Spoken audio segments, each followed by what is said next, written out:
You know, normally I don't give my secrets away, especially for free. But for you, Dan, I'll make an exception. So let's start at the beginning. These 320 longs up top, the 620 highs on bottom, and this main display 75 are all running off of one filter. They're all running off of the 75-gallon sump down here. Every single tank on this system is outfitted with an overflow.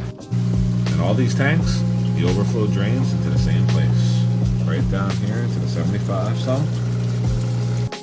Now the first thing you're going to notice in this filter is the filter pads.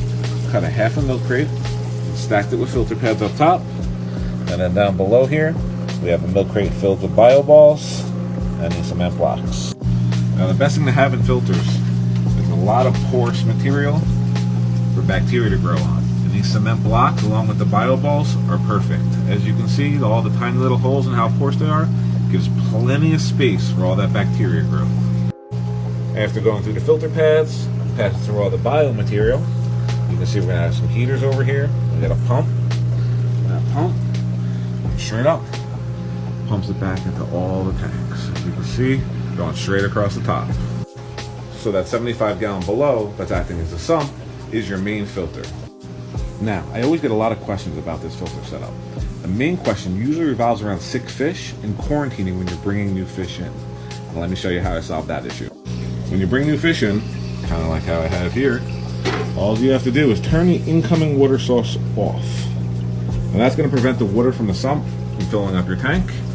The water is going to drop to its natural level with the overflow, and it's going to all be run off the sponge. The sponge got plenty of good bacteria to keep this tank healthy in the interim until these fish are deemed safe and ready for release into the system without contaminating anything else.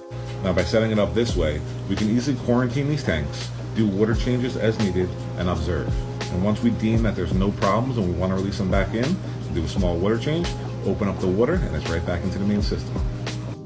Now, while this talks to overflow, keep in mind, the main sump down here has an overflow built in as well. This way, if the power goes out and all the tanks start to fill, we won't have to worry about a flood, because all that water is going to go down the overflow and into the sump.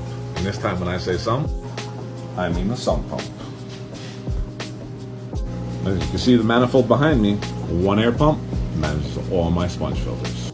So if anyone's got any other questions about my filtration, just ask, but keep one thing in mind. I can explain it to you, however, I can't understand it for you.